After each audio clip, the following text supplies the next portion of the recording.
I'm Mike. I'm going to every single New York City subway stop. Today I'm with, Lalon, and he's going to show me what's up around. Steinway Street. Let's see what's up. So Lalone, what was it like growing up around Steinway Street? Yeah, man, it was mad diverse. I mean, Queens is a melting pot of the entire world, really. So being able to be there, surrounded by so many different cultures. I grew up playing soccer with a bunch of South Americans, and I honestly learned my aggressive style of playing soccer. Now they're in the seasonal World Cup from them. So it was actually super interesting to be surrounded by all those kind of people and just grow up around them, learn different cultures, learn different languages, eat different types of food, just get inspired by everybody. What are cool things that you think like you were exposed to or learned that someone that didn't grow up in such a diverse place might not have seen growing up? Food, bro. Like there's literally nothing that I can say further than food and culture. Like I feel like food brings a lot of people together, and that's probably the best thing that Queens has to offer. Specifically Steinway and anywhere around Astoria, Queens, period. There's just so many things going on around there, palate-wise, and obviously my exposure to the food is what introduced me to like different types of people and different types of languages and stuff like that. But I'd attribute everything that is unique about Steinway to their palates and what they like to eat and how they like to dress and how they like to talk. And yeah, man, that's just the best thing that I know about Steinway. Now you mentioned different types of restaurants. What are your go-to spots? Like what can I miss if I'm going to grab dinner tonight? Okay. So before we get to dinner, let's talk about lunch. Lunch 100% has to be Mahmoud's Halal Cart, right at the corner of Steinway. They've been around for, honestly, I would want to say like 10 to 15 years. They started out as a really small, the typical metallic truck or whatever. Then they grew into a big blue truck, staple on Steinway, absolutely. Steinway's that for like healthier options, honestly, just a little weird, but Steinway Gourmet Deli, their acai bowls, I love it. It's like probably the best acai bowls that I've ever had. And then you go further down into actual Steinway, like they call Little Egypt.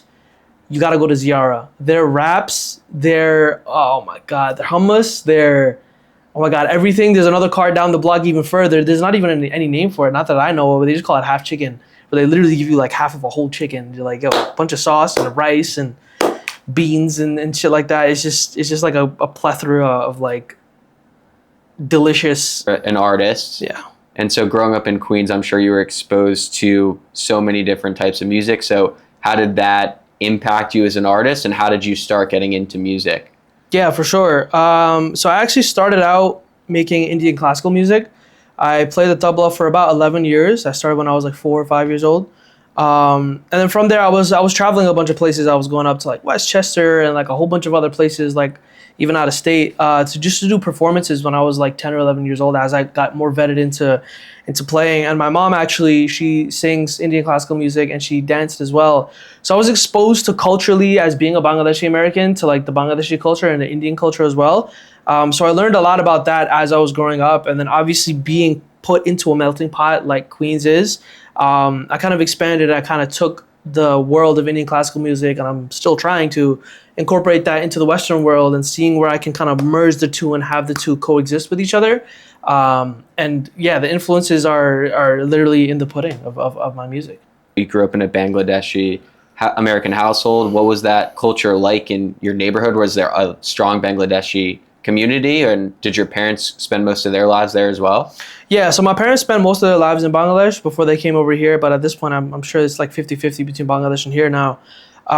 There was a decent community growing up. It wasn't the strongest in Astoria, Queens. That kind of expanded more towards the Jackson Heights area.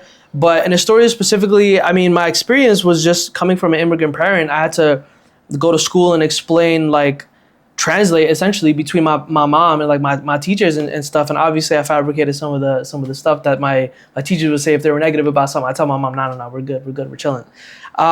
So there was definitely like a gap in terms of language, and I definitely had to code switch as well. Like there was a lot of times where like sometimes I'd have to chop it up with the homies a little bit differently than I had to chop it up with some of the kids at school, because like the dialect was a little bit different or whatever.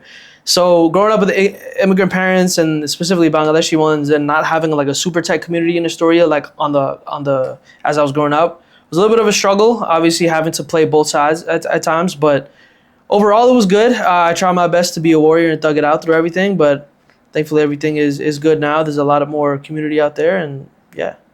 Besides growing up here, what's it like living as a young adult in Astoria? Yeah, it was definitely a struggle, especially growing up. Astoria hasn't always been what it's known for now, to be a gentrified place where a bunch of people outside of town could just pull up and just like rent an apartment willy nilly. Um, that shit was not easy growing up. It was like Astoria, like specifically the part that where I was at was like in the midpoint of like Queensbridge projects, Ravenswood projects. So there was definitely a lot of shenanigans that I got into that was not good. Um, and my mom would definitely be like, yo, street lights are out, you're at the crib. Street lights are on, you're still at the crib. It don't matter, like you're not leaving the crib. I used to play basketball through like the ladder of a fire escape because I couldn't go to the local park because there was too many gang members around the area. So I would literally just play ball through like a ladder. Just literally just like a ladder with like a for it. The struggle is what's necessary, I feel like, for everybody to a certain extent to actually grow and mold to be like the person that they want to be in the future. And I felt like it gave me a lot of tough skin to be able to take care of a lot of shit now. So I'm super grateful for it, for sure. Yeah, and just touching on the gentrification, like would love to hear more. How have you seen it change from back when you were growing up to now? Because we've talked to a bunch of people, and so many people that have lived in New York for a while have said, yeah, it's being gentrified. What does that look like? Yeah, I mean, first off, is what it looks like is what it looks like. Literally, there's so many skyscrapers and stuff like that being put up now around Astoria, or like some like movie studios, or like a whole bunch of shit that people around the neighborhood wouldn't really want to be a part of, and they know that that's the type of shit that's going to drive up the rent. I mean, I remember we was in a 2-bedroom struggling to pay even like $1,800 like 15 years ago, and now people are paying fucking $4,000 for a 2-bedroom and are completely fine with it. So that clearly shows the difference in like, brother, I couldn't even afford $2,000 in rent. Like my family couldn't afford $2,000 in rent. I used to have to like trap and like do a whole bunch of shit just to make sure ends met on my end. I used to eat fucking honey buns for breakfast just to make sure that I had something in my stomach, and then like trap my way to figure out my next meal. So shit was not easy for us back then, and people finding luxury within Astoria right now is like a completely different reality than mine, for how I know Astoria to be. And yeah, just like a whole bunch of like new buildings that are being put up, is what I think is like what it looks like what it is. The new buildings and the hike up in rent, but then the still living situations and shit like that is what summarizes the gentrification that's going on right now. How did you open a studio? And what do you guys do here for those that don't know? So basically, music was like kind of an outlet for me. When I was growing up, I kind of had to do everything on my own to a certain extent. When I go on YouTube, I would see like 100,000, 200,000 views plus on YouTube type beats, and I got tired of it. I was like, yo, I'm trying to be original here. I'm not trying to be the next man. So I took production into my own hands when I was like 15. Made ass beats for like the first 300 or 400 beats that I made. Still pushed through it. Eventually learned how to engineer myself. And if you were to go through my catalog, you would listen to like my own music and be like, oh yeah, this shit is ass. But I keep it up there for a reason because it shows growth. And my recent records, I'm just like engineering them by myself. I'm producing them by myself. I'm recording them by myself. I'm doing everything by myself, essentially.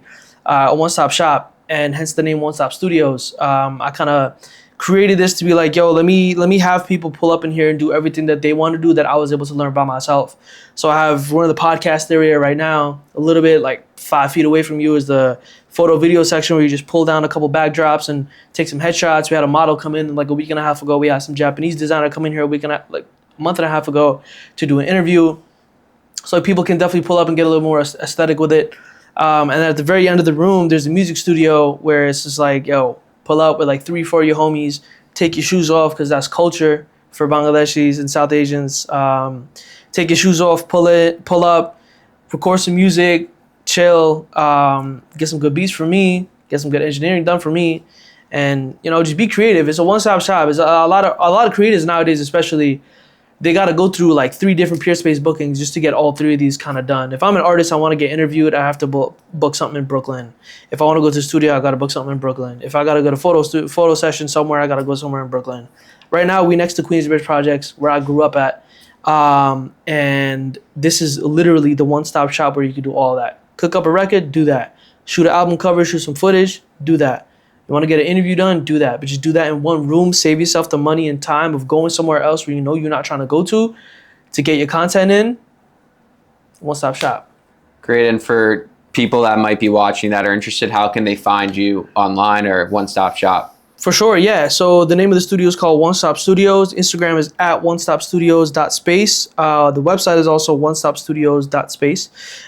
Shoot us an email, onestopstudiosqns for Queens at gmail.com. Thanks for coming with us to Steinway. Check out Lalone's music, and if you need a studio space, hit him up and comment where we should go next.